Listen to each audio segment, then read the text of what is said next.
Hi, folks. This is Paul Friedman from the Marriage Foundation, and our topic today is marriage a spiritual contract, a relationship based on love. So, David, what do you think about that as a topic today? I think it's a topic that is not discussed, the spiritual side of a relationship. So, yeah, I think it's a fascinating topic to see where the connection is and what your thoughts are about that. Well, as you can imagine, I have a lot of thoughts about this. Um, It's so very rare that you don't have a lot of thoughts about anything. And I think if people knew you, they would know that one of the things I've loved about knowing you for all the years I've known you, Paul, is that if there isn't a question or a topic that I ask you that you don't have an opinion on. I mean, oh, it's fascinating, and I've always thought you're the most fascinating person I know, and it's because you really do. Not only do you have opinions, but they're well thought out opinions on things that you just wouldn't think that you'd have it, but you do. So it comes as no surprise that you have a lot of thoughts on this as well. And well, I have to confess that I've had a lot of brilliant mentors in my life, and I know. occasionally I'll have an original thought, but it's more my original thoughts are more along the lines like one of the great oxymorons would be deep fried chicken on a organic whole wheat bun. Those are the kind of original thoughts that I have. Um, but I do love this particular Yeah, because we're topic. going to save the deep fried chicken on a Organic organic whole whole wheat wheat bun. bun as another topic of a podcast today. Today we're So, going into sounds good. is marriage a spiritual contract? Yes. I think this is going to be fascinating. I really do. I'm excited Well, about doing this one. the question actually arises because, as you can well imagine, I know and have known many marriage counselors and have trained many marriage counselors. And over the years, I developed sort of a way of deciding whether they were worth spending my time with. I don't mean to be arrogant, but a lot of them are so confused and they like their confusion that now I ask them a question. I say, are you a soul who has a mind, or are you a person who has a soul? And they tell you that And this is one of the classes that they took to get their psychology degree. yeah, right. So, what they actually learn and profess and push on people is that the idea of a soul is abstract. Hmm. That even and and they back that up. They say love is an emotion. And I just shake my head. I mean, after all of these years and my experiences, I know, and I know you know, and if anyone thinks back to their experiences with real love, they know that love is absolutely the most tangible reality they've ever experienced. Everyone who goes to a wedding, who's ever gone to a wedding, has had that experience whether they're participating or not. All of a sudden, there's this moment when your heart is just overwhelmed with love. And the mind, I say the mind, fights that because it can't wrap its arms around it. It's too big. So on one level, And you feel it. On one level, you really do feel it, but where does that feeling come from? well, that's it. That feeling is actually the reality. Hmm. What's not a reality are all of the thoughts and sub feelings, you might say, about that feeling that pop up in the mind. The mind is temporary. The soul, which is what we're talking about, love, which is spiritual, because by definition, if you can't touch it, if you can't experience it with your five senses, see it, touch it, feel it, hear it, if you can't experience it with your five senses, but you can experience it, that defines it as spiritual as opposed to material. The senses cognize things that are material. The true you is a spiritual you. There's so much confusion here because people run away from the idea of spiritual because they have their memories of what happened to them in church or synagogue, in the mosque with some particular clergyman who they recognize was only human, and try to, quote unquote, sell them something. Not everybody. I mean, there's some clergy who are just powerfully beautiful people, and they're deep and they're spiritual. But a lot of people have had adverse experiences of religion. But identifying yourself as a soul is not a religious idea. No, I don't. It's a spiritual I've known you for a long idea. time, Paul, and you're not talking about espousing any religion whatsoever, but you're talking about who we are. So are we Yes. this body? Are we this mind? Or are we a soul? And Well, let's back into it. Let's back into it by looking at why we get married and use that as the starting point. Now, most people, if you ask them, why did you get married? They're caught off guard. They can't give you a good answer, which is unfortunate. Can you imagine you're doing the most important thing of your entire life and you can't tell me why you did it? The people then catch themselves being caught off guard and they say things like, well, I met my soulmate, or I fell in love with him, or I fell in love with her, or more pragmatic, I wanted to have children, I don't want to die alone, I like companionship, etc.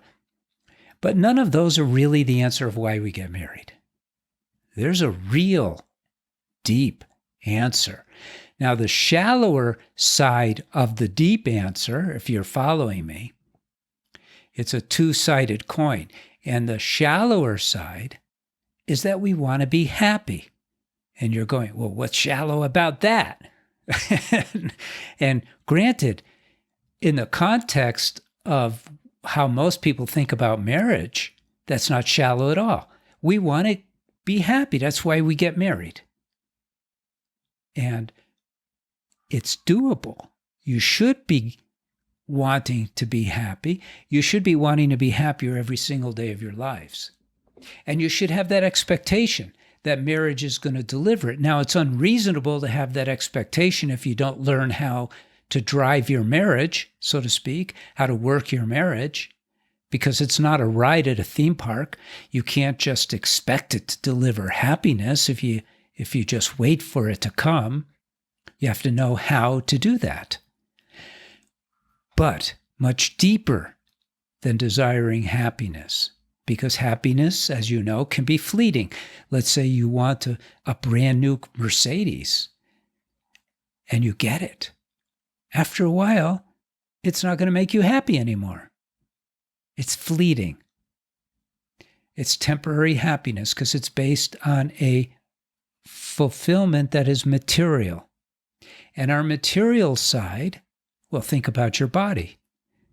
It starts out where you can't even use it to walk.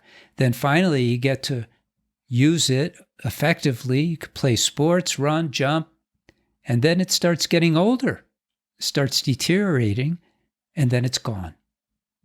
So even your body is a temporary pleasure. how does a marriage connect to your spiritual side, Paul? How does it connect to your soul?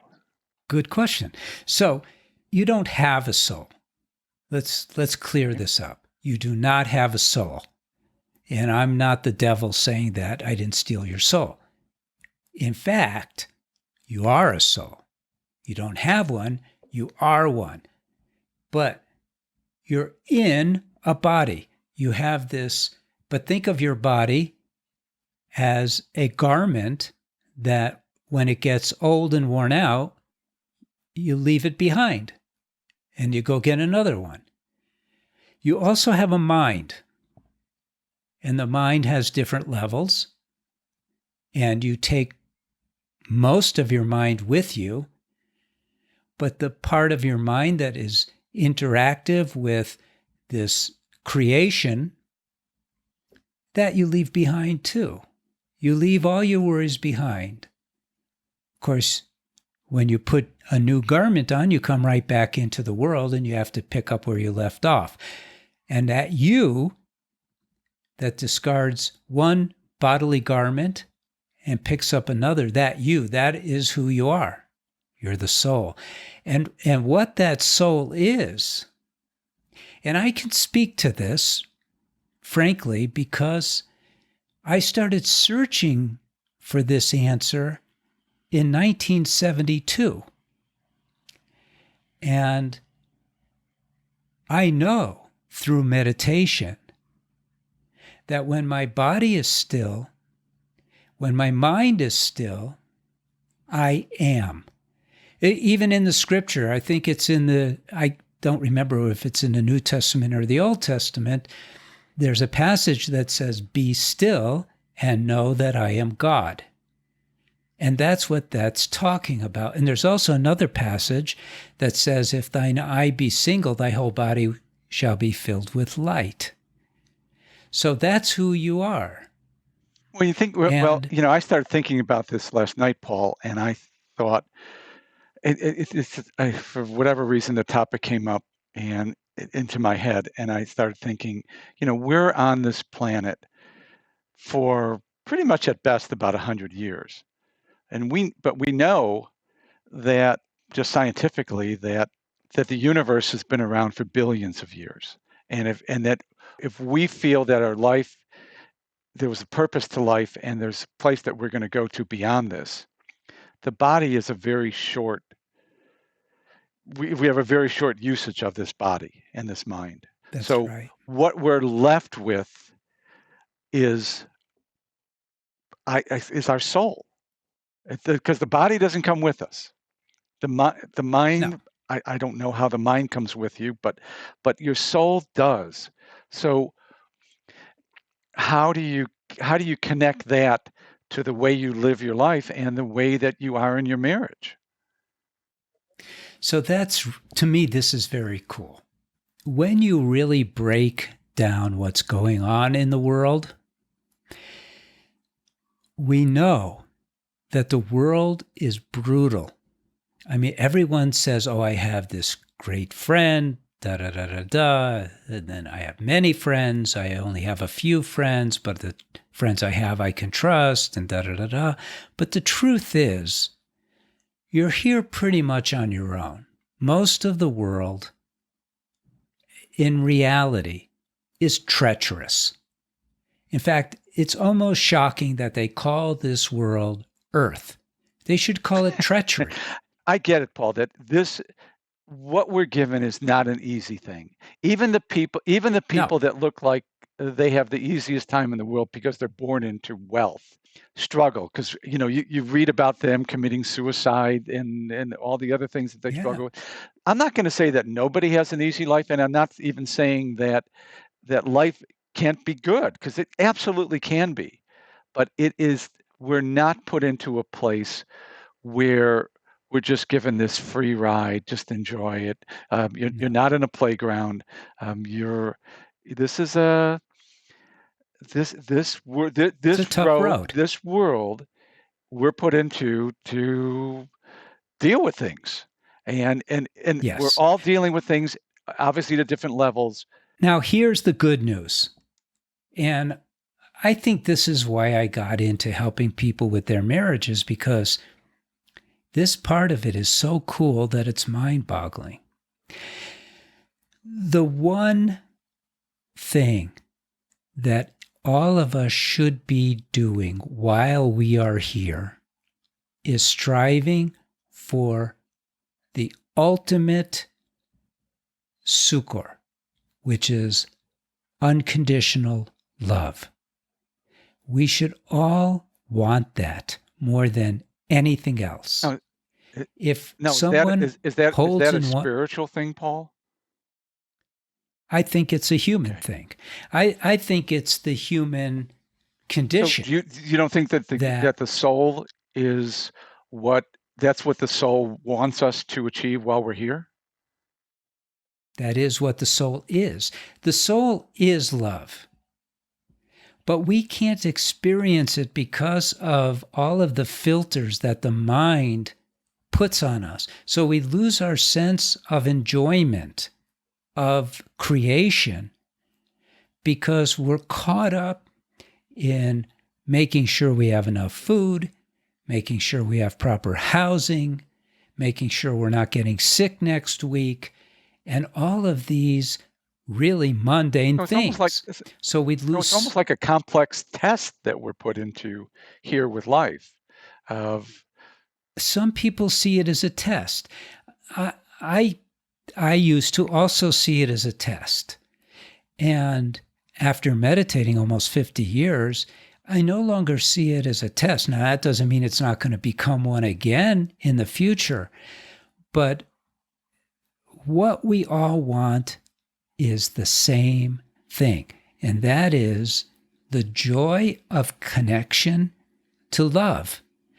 And bringing this thing back to marriage, because this is the marriage show, marriage is this compact space that only two people occupy in which they can express their hearts without any danger of being ripped if it's off done right.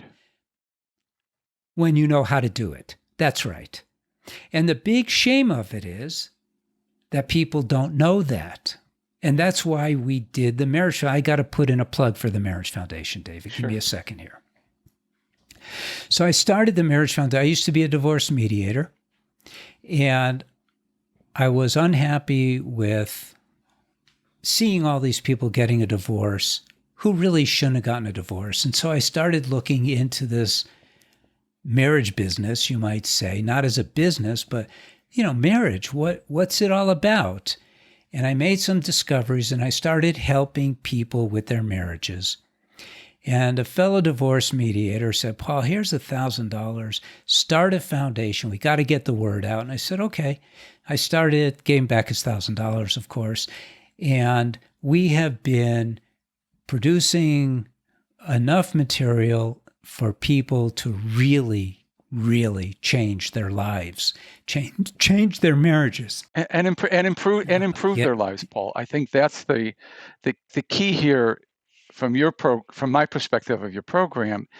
It's a different it's a different but very effective tool to bring yes, joy and happiness into your life in a way that that's you right. can't get from anything else. And since And it we're talking works. about, is marriage a spiritual contract? I have to say that I've used the techniques that a lot of the techniques that you've described in your program, and what they do is that they bring something to me that I never thought I'd have. It's a feeling that, you know, it, it's hard for me to describe the feeling. It's there. I feel it. I feel that when I'm with my wife, I feel the relationship we have like that. But it's unlike anything else I've ever had, and it's something that we all can have. Um, and it does connect me to. I feel like it connects me to a different level here. It's not like anything. It's unlike anything else that I've achieved in life. There's the business Right. stuff, there's the athletic stuff that I've had when I was younger, and there's certainly things that I feel like I've achieved through life, but there is nothing like the feeling that I have from the love I have in the relationship I have with Pam. Nothing like That's it. right. So I think it is for me, it feels like I am connecting to a different level on this plane while we're here. Yes. And Yes. now going back to the question, is marriage a spiritual contract? Is that what I'm feeling here? Am I connecting to my soul? Am I connecting to a different level when you feel love in a true form? Well, let's change the word contract and use the word pact, P-A-C-T, because it's more of a pact. A contract implies that I'll do for you, you do for me, and if you don't do for me, I'm out of here. So you're saying it's not a business. It's not a business. In fact, thinking of your marriage in that way as a business is one of the killers of marriage, because your expectations are brought down to a very mundane level, which deprives you of the lifeblood that you're seeking in marriage, which is love. So the pact is that I will love you with all my heart, mind, and soul, without any expectations of anything in return. As long as you sign a prenuptial contract. And your partner is, I'm going to let that slide, and your partner is basically saying the same thing. I will ignore your flaws. I will expect that I will be working on my own flaws, and I'll never interfere with you working on or not working on your flaws. I'm just going to love you, period. And it's a very high bar, but the return is off the charts. It's what you described. When you have zero expectations of your husband or wife, oh my God, will I be getting letters about that? But when you have zero expectations and you learn to control your mind and make sure that your mind, which is almost based in fear, you might say, does not have the ability to interfere with this chosen path of yours, you will feel what you described, which is ever-increasing love and joy and happiness. Now, you can't just do it any more than you can take the 10 Commandments and just do it. You know, they're high-level guidance, and you need to learn how to devise a plan underneath that. And that's what we do at the Marriage Foundation. By the way, I gotta go back to pitching the Marriage Foundation. I'm sorry. But if you have a question or anything, it's a free service. You could write into the Marriage Foundation. Go to themarriagefoundation.org and go to Ask a Counselor and peruse the site, see what we have to offer. And if you have a question you'd like us to address on the show, you can call in at 1-855-ASK-TMF. That's 1-855-527-5863. 1-855-527-5863. One more time, 1-855-527-5863. God bless you if you just memorized that. I still have not. So going back to this, is it a spiritual pact? And the answer is that's all it is.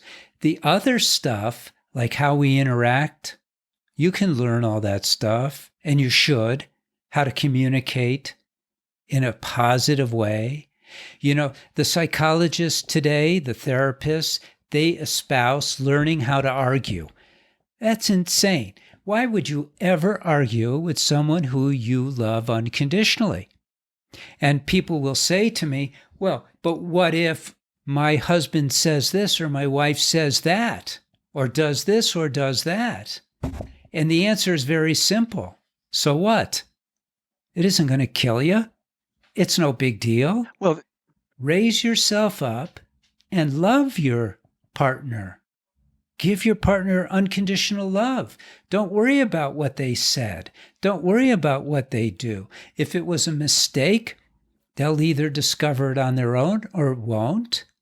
If it has an immediate impact, you could do something practical to mitigate any potential damage without rubbing their nose in it.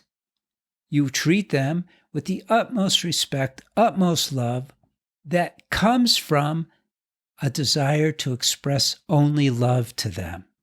And that's the pact. Well, where you're learning how to love unconditionally. And you should write that down, folks, because this is it. I got married to learn to love unconditionally. That is as spiritual as it gets. Well, you can't just love unconditionally. There's a lot involved. You got to train your mind. You got to reduce your fear. You got to hold your tongue. along that vein, Paul, if we're a soul that's going to be around forever, we leave here and we go to this next, whatever that level is, the next phase. Let's call it a resting place, because this is the school. So are we going to go? Are we going to go to that resting place or that next level and be the person that complains about everything, the person that wants the entity that wants to go, I need to get this out of my system and tell you how I feel because it's really bothering me? Or are we going to be something that learned here how to be a better person? And that to me starts connecting to your marriage, because hopefully, but let's use a metaphor, okay? Let's pretend you're having a really tough day and you go out for a walk and you find yourself at the entrance to a path on a hill, and you climb that path and you get to the top, and 360 degrees of beautiful view. You can't even remember how tough your day was, because now you're in a completely different environment that allows you to be relaxed. There's no pressure. There's nothing coming at you. And because it's so beautiful up there, when a memory comes to you of what you'd been facing during this troubling day, you ignore it and you choose to enjoy. But then you go, you know what? I got to get back and face my stuff. So you climb back down and bam, you're right back in it again. And that's what life is. And then you die. And then you're in a place that is overwhelmingly peaceful. And then you go, and you don't have to, but we have free will. And stupidly we go, I'm going to go back. I have some unfinished business. Well, that unfinished business that we have is learning how to love unconditionally. Because if you're here, even in this world, where everyone is out to get you, to take from you, God forbid you should make too much money, everyone wants a piece of it. But if you learn to love those people, your enemies, as they say, they won't bother you. So the training ground for learning to love unconditionally is your marriage. Well, look at you've made a commitment differently with this person than you have with anybody else on the planet. You've taken a vow. You have said, this is going to be my partner. They weren't like your children born to you. Yeah, who are thrown at you. Right. This is somebody that with your own free will, for whatever reasons you took, you've said, this is going to be my partner. And if you can't be good with them, where can you be? I'm going to take that a little bit further. This vow that you made was not to them. Okay. It was a vow. It was a simple vow that you made, not to them, which means their vow was not to you. And if you start thinking, well, they made this vow to me, you've just blown it. You've just reduced your pact to a contract. And a contract is mundane, and it pulls you out of the state of love and brings you into the state of mundane reciprocity, where you expect to receive because you give. Right. Yes. which Right, does. right. And Yes. I know people use the word marriage contract all the time. And I think there is an Yes. embedded thing in that, I expect this from her. I expect this from him, Yes. so, Yes. and it's, Expectations are a killer of love. They're a killer, therefore, of marriages. Anytime you want to know what hurts a marriage, just think about, will this hurt love? Is this in contrast to loving behavior? If it's in contrast to loving behavior, it's going to hurt your marriage. If your marriage is based on the spiritual principles of unconditional love and happiness, and if they're not, then you don't have a good marriage. And there's no such thing as an okay marriage. Your marriage is either like amazing or it sucks, frankly. If it's okay, it's moving downhill. Because when it's based upon love and you're floating in love with your partner, there is nothing like I it. know what you said could be a little, at least I think what you said could be a little controversial with somebody that they're saying, I don't have a marriage that sucks, but it's not where I want it to be. And I know that's not the place that you come from. Your goal is to get everybody to feel what you feel, what I feel today in my marriage. It's the reason to be married, is to feel that feeling. Right. And to accept a marriage as being, it's fine. We get along okay. I don't like a lot of things that my partner does bothers me.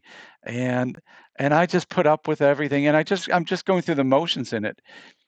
I think in your mind, it's just not where it could be for you.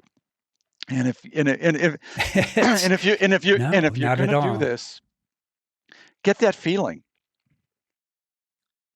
What you describe is true. It's what people do. They say things to us at the Marriage Foundation, because you could write in and, we get these all the time. And people say, I just want to have my marriage back. And I go, no, you don't.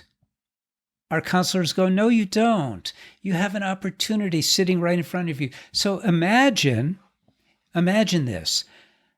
Imagine you've never seen an airplane and someone gives you one.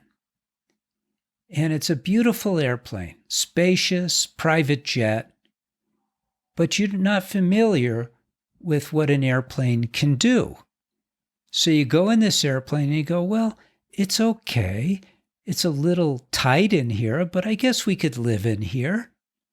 Because there's no concept that this thing can fly, can take you above the clouds, can take you to Hawaii or Puerto Rico or some other beautiful place when you learn how to fly it. And marriage is the same thing. People get in, it's okay, but they don't know how to fly it. So they settle, which is very sad. And it's doable for everybody to learn how to live your marriage spiritually.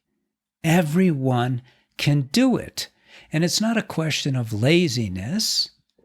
It's just a matter of deciding, I'm going to learn how, and I'm going to have the kind of marriage that Paul and David are talking about. I want that. And I'm not saying that I'm 100% there, Paul. I'm saying that I feel I have this feeling now that got me to it got me to connect to the side that was missing in my life. right, And to me, that's what's important. right. And I'm not saying that it can't improve, because there's no question that I think I can improve. I can improve myself in our marriage. It's that it's Well, you but do. it is, if I didn't feel this feeling, I would today say that my marriage did suck. So I think it's, why do this?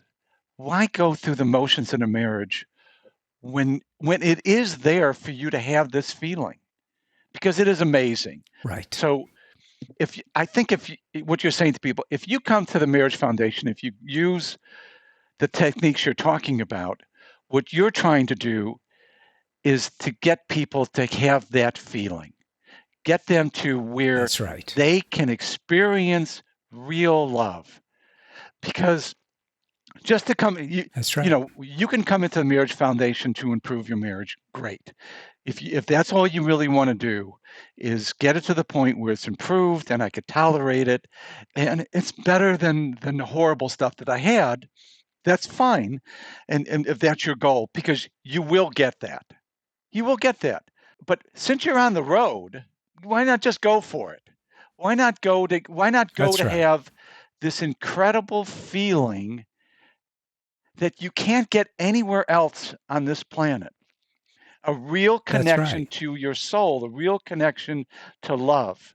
And I That's get right. it. There are people that go,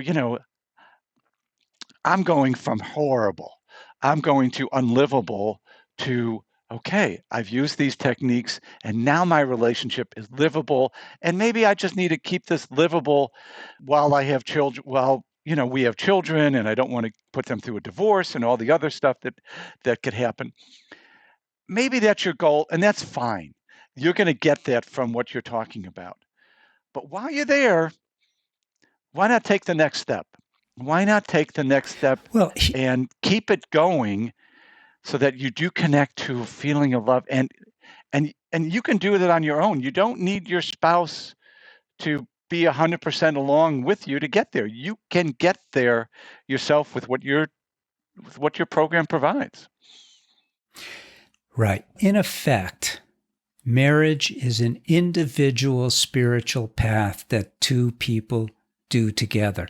Now, going back to what you were saying about, well, I've come this far, that's all I want, but, maybe I'll go further. It's amazing what happens that if you do our program, the course for men or the course for women, you hit a tipping point where there is no going back. You realize, oh my God, this is amazing. And it becomes all better and better and better and better. And there is no dealing with problems anymore. You're only dealing with, at worst, fighting your own mind when it acts up, which from time to time it will do. But otherwise, once you're on the path, you can't get off it because it's too wonderful.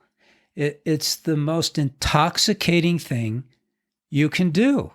And these minor problems that people come to us with just dissolve into nothingness. They're gone because they realize, wow, I am feeling love for the first time in my life, not counting what they felt from their mother. Well, That's different. But like you pointed out before, this is you choosing to love someone using your own free will. I think There's no I compulsion. think it is. I don't have anything to back this up. It is strictly a feeling that I have. But I think the feeling that I got from having the love that I feel for Pam, for someone who's not my child, because it's different. Children, parents, the feeling I have for my mother, for my dad, for my children is a different feeling of love than I had for someone that I chose. But the feeling that I That's have right. for Pam is something that will stay with me as I leave this plane, as I leave this planet. That's true. And that's That's why true. I feel it's so that's one of the reasons I do the podcast with you, Paul. I really do want other people to experience that feeling. And it is Me too. because it is so amazing. It is so different. And it did not I did not get it. I married Pam late in life. I went through 50 some years with, I think, I feel like I love this person or this or that because I did get married before, but I didn't realize what I really needed in life. And at a certain point, I kind of thought, I'm not going to get there. And then Right. we talked for years, and there were a lot of things that I used of the things that you talked to me about, and then you get it. Then you get it, and you start to feel that for the person. You go, "Wow, this is something that I could take with me. This Right. may be the most important reason I'm here, That's and the right. other That is why. stuff doesn't matter." whether That's right. whether I've achieved That's right. financial success, or whether I drive a nice car, or whether I can run a mile, or hike, or all those things are whatever. This may be the reason I'm here, is to capture that feeling, because I kind of feel like I'm connecting to a different level of something inside me. That's it. That's That's it. it. Isn't it beautiful? Isn't it beautiful? And it's so beautiful that you want everyone to have it. It's too beautiful to just want to selfishly guard No, it. it's like And a and secret thing it's that you go, yeah, I want everyone to feel this. And I'm talking about, not the feeling that you have on your honeymoon, not the feeling that you had when you gave your vows, when you had the marriage ceremony, not that day feeling. I'm talking about, go a decade later, or 2 decades later, or 4 decades later, and you still feel that. You still have that yep, connection. That's just different. It's not that. It's like, Paul, I swear, sometimes in doing these podcasts with you, I feel like I should be able to describe this better, but because I cannot describe love. It's how can you I can't. describe love? I can't. Nobody It's can. just this feeling of that. And that's why I think the topic of, is marriage a spiritual contract? No, it's a pact, but it's a pact that you take, that gets you to connect to a different level of yourself that I think everybody should experience. Yes, I agree. I agree. It's so beautiful.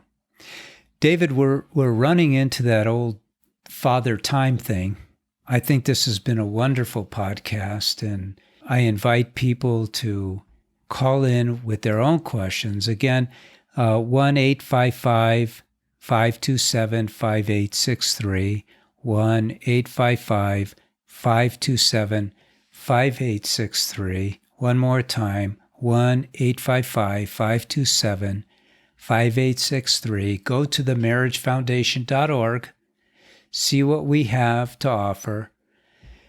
And I think, David, you've done a great job of sharing with people that what you experience can't be shared. You can talk about what it's done for you to some degree, but it is something that everyone can experience themselves. They just have to follow a particular process.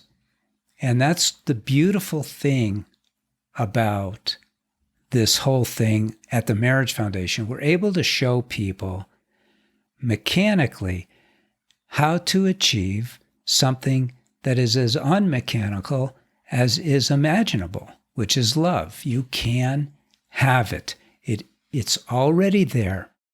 It reminds me of, before I let y'all go, I heard a story many years ago about a saint, and someone went up to this saint and said, "Sir, how do I find God?"